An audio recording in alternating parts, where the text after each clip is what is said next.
They've been good. They have been. In our marriage, I'm the enforcer. Stop it now. And I'm the softie. Yeah. Don't throw it at me, though. Hey! Like a lot of couples, we know we have different parenting styles. To find out how different, we went on 3 outings to the Children's Museum. The 3 kids and the 2 of you? To Target. Hold your brother's hand doesn't mean hold it for part of the way. And to Lund's. So let's put the Lunchables back. Put the Lunchables back. We showed the tape to Amy Sussman-Stillman. She's a director at the Center for Early Education and Development at the U. How would you describe our parenting styles? Amelia, in terms of being, kind of task-oriented. All right, let's go. Yes, that's what it felt like to me when I was watching it. Maybe if this doesn't work out for you, you could run a prison or something like that.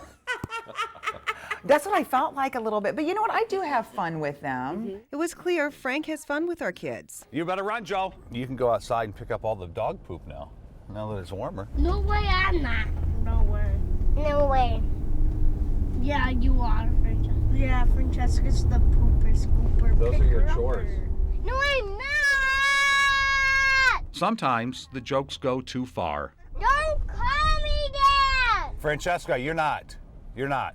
That's not your name. Frank is kind of saying, okay, somehow we're going to get through this, and I'm going to use a good sense of humor. I felt like, wow, there was a dramatic difference between me and Frank. The good news, agreement isn't required.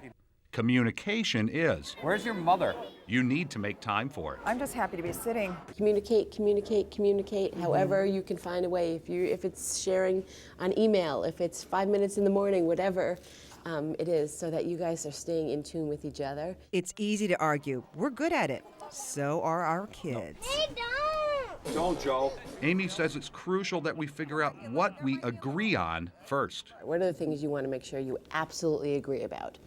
Or is bedtime, not negotiable? Then you let your kids know that. I mean, even saying things like, well, don't go ask Daddy because the answer is no. It gets hard when you don't agree.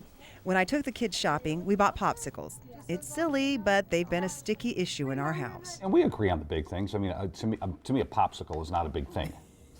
Who they're talking with, what time they're going to bed, how much TV they watch. I mean, those are big things. Popsicle, I don't think is a big thing. So, I mean, if we can define what's a big thing. If they're like Joe, who hasn't had dinner, that is a big thing.